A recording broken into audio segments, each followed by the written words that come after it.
I'm Bud May. I'm the president of the Greene County Veteran Services Commission in Xenia. I'm one of 5 commissioners that we provide management oversight to the office. We have a full-time staff of veteran service officers, a director and a deputy director. And the 5 of us each represent one of the service organizations. I happen to be the AMVETS rep. And we meet twice monthly and other times as required.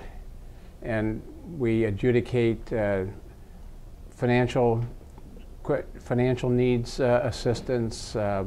We review the money coming in and coming out of the office.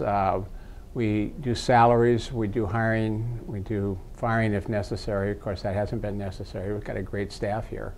But we basically provide management oversight, and as president, I lead the organization. We're appointed by Greene County judges to a 5-year term. I'm a retired Air Force colonel. I'm a logistics guy. Spent most of my full time in the United States with a lot of temporary duties overseas. I've done a tour in the Pentagon. I've been a commander twice. In my last assignment, I was a logistics advisor to General Iles, who was the 4-star commander at Air Force Materiel Command at Wright-Patterson. The one thing that it's a requirement that no one can be a service officer or anybody in the full-time staff nor a commissioner without military service. It takes a veteran to really understand the needs of veterans. For me personally, having spent a little over 30 years in the uniform, I've come across all the good, the bad, and everything in between. And I think that we have a real love for the veterans here. The needs are greater than any time I can ever remember. I entered active duty through OTS during the Vietnam War, and of course that was a very turbulent time. But this is the first time in my memory that we've had a protracted conflict, wars going on, really since 1990, during the first Gulf War. And it's created a tremendous need. We have a lot of veterans coming back with physical disabilities, physical ailments, post-traumatic stress. And with the economy the way it is, there are a lot of them in need, I'm sad to say. And they're not exempt from the rest of the economy. In fact, I think the statistics show that veterans suffer more in this economy than the rest of society. So we know their needs, we listen to them, and we help in any way we possibly can. The Vietnam veterans, they had most of the negatives without many of the positives. They fought a war that was a jungle war, not knowing where the enemy was, where the enemy was. There were no front lines. They were in absolutely deplorable conditions. As everybody knows, the war was, I believe, unquestionably the most controversial war that we ever fought, probably the most unpopular war. And you know, history has always borne out if the leaders, the political leaders, haven't been able to get the support of the American people, wars don't go well. And these people became pawns. When they came back, they were unpopular. They took the blame for things that weren't their fault. They simply saluted and were sent to war, a lot of them as draftees. And yet when they came back, the American public took a lot out on them. I personally knew someone that was a POW for 6 years in my hometown with a master's degree in engineering. And when he came back, he couldn't find a job because they thought he was damaged psychologically just because he had spent time flying airplanes in combat and having been a POW. And we're starting to recognize them with the wall in Vietnam. While I was in the Pentagon, I was doing a lot of running at the time.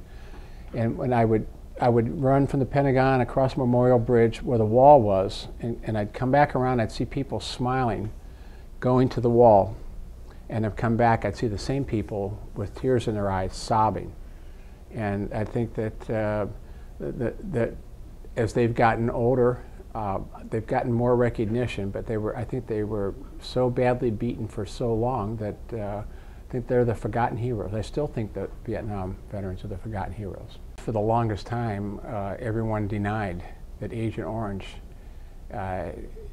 produced any kind of illness, but now you look back and all kinds of things are attributed to it. Cancers, leukemias, all kinds of autoimmune diseases that have been proven. And for so long, they weren't treated because nobody recognized it. And so many of them now, they're my age. I'm a Vietnam War veteran age. I was in the military during. I'm 66 years old. I went to OTS during the Tet Offensive, and so that was my era. And when I go back to high school reunions and so forth, I run into a lot of people that I haven't seen for a long time, that I remember them as veterans in Vietnam, fighting in the jungles, wear the Agent Orange and so forth. And when I see them, sadly, they are the least healthy people at our reunions. They've suffered a lot, and some of them I know specifically have suffered from some of the consequences of Agent Orange. Well, we deal with them on a case-by-case basis. There's no prerequisite where they served, whether it was in the Vietnam War, the first Gulf War, the second Gulf War, Operation Northern Watch, where we were flying the no-fly zone over Iraq and so forth. We don't distinguish between the two. A veteran is a veteran, and we look at the case individually, and we support them to the very best of our ability. Like I say, there's two tracks. People come in here for two different reasons. For those that have legitimate disabilities, the service officers here put together their package. They interview them. They go through their medical records with them. They know exactly what the Veteran Services Department, VA, is looking for and so forth, what qualifies for a disability, what doesn't. The people, the one big difference would be that those coming out of the wars now are more aware of what we do, and they're more aware of the disabilities, so they're getting help sooner. Some of the Vietnam veterans have had disabilities for all these years, and some of them are just coming in as new clients now. So there's been a gap of 40, 45 years where they weren't getting any kind of compensation for their disabilities. The second part we do is we do financial assistance. We have a limited budget, and so we have to be, judicious about it. But at the same time, we err, if we err, in favor of the veteran. We try to do as much as we possibly can. The sad thing of it is we come back from we have every other Monday night, we adjudicate cases where people had come in and asking for financial assistance. Some of them have already been approved by Lance Woodward, our director. Some are such an amount that it's more. And for instance, when I come home, my wife has been a military wife her whole life. She knows how serious I am when it comes to the troops, and she knows that on a Monday night when I come home, that I have to have some time to decompress, because some of the things that we look at, if it doesn't get to us in the heart, we shouldn't be sitting around this office adjudicating this. We shouldn't be doing it, and some of it's really sad.